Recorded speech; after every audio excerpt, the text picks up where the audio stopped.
ওয়াকাব কথার অর্থ হলো সাদগায়ে জারিয়া, অর্থাৎ আল্লাহর নামে করা কিছু দান।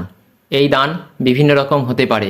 মসজিদ হতে পারে, মাদ্রাসা হতে পারে, কবরস্থান হতে পারে, ঈদগাহ হতে পারে, কোনো প্রতিষ্ঠান হতে পারে, বাড়ি ঘর দোকানপাট, অর্থ টাকা পয়সা বিভিন্ন রকম হতে পারে। এই দান লিখিতভাবেও করা যায়, মৌখিকভাবেও করা যায় বা অজ্ঞাতভাবেও করা যায়। যখন কোনো সম্পত্তিকে ওয়াকাফ করা হয় তখন সেই সম্পত্তির মালিকানা চলে যায় আল্লাহর কাছে। সেই জন্য সেই সম্পত্তিকে আর বিক্রি করা যায় না। বিক্রি করা না গেলেও এই সম্পত্তিকে কাজে লাগিয়ে ভাড়া দিয়ে যে অর্থ উপার্জন করা যায় তা দিয়ে বিভিন্ন রকম উন্নয়নমূলক কাজ করা যায়। যেমন মুসলিম কমিউনিটির দরিদ্র মানুষজনের আর্থিক অবস্থার উন্নতির জন্য এই অর্থকে কাজে লাগানো হয়।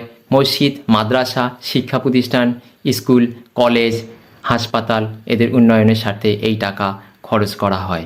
দেশ জুড়ে এই ওয়াকাফ সম্পত্তির দেখাশোনার জন্য প্রতিটি রাজ্যে তৈরি হয়েছে ওয়াকাফ বোর্ড। ব্রিটিশ ভারতে প্রথম এই ওয়াকাফ সম্পত্তির দেখাশোনার জন্য আইন তৈরি হয় 1913 সালে। পরবর্তীতে এই আইনটি সংশোধিত হয় 1954 সালে ও 1995 সালে। 2025 সালে মোদী সরকার এই আইনটিকে আরেকবার সংশোধন করার জন্য বিল নিয়ে আসে। বিলটি পাস হয়ে শেষে আইনে পরিণত হয়। এই আইনে কি এমন পরিবর্তন করেছে যার ফলে চারদিকে বিক্ষোভ দেখা দিচ্ছে। আগে ওয়াকাফ আইনে ছিল যে কোনো ব্যক্তি তার সম্পত্তিকে ওয়াকাফ করতে পারে বা দান করতে পারে, কিন্তু এই সংশোধিত ওয়াকাফ আইন অনুসারে কেবলমাত্র একজন মুসলিম ব্যক্তি শুধুমাত্র তার সম্পত্তিকে ওয়াকাফ করতে পারবে, অন্য কোনো অমুসলিম ব্যক্তি তার সম্পত্তিকে ওয়াকাফ করতে পারবে না।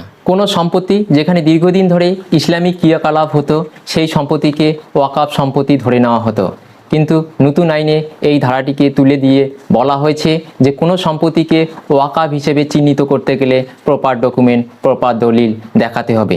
যদি দলিল দেখাতে না পারে তাহলে সেই সম্পত্তিটি হয়ে যাবে সরকারি সম্পত্তি। সেই জন্য প্রতিটি জেলায় একজন করে কালেক্টর নিয়োগ করা হবে এবং কালেক্টর সার্ভে করে দেখবে যে কোন কোন সম্পত্তির সঠিক খতিয়ান দলিল আছে, কোন সম্পত্তি নেই।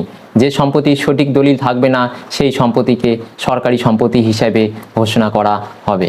আপনি কি এই আইনের পক্ষে না বিপক্ষে? কমেন্টে অবশ্যই জানাবেন। ধন্যবাদ।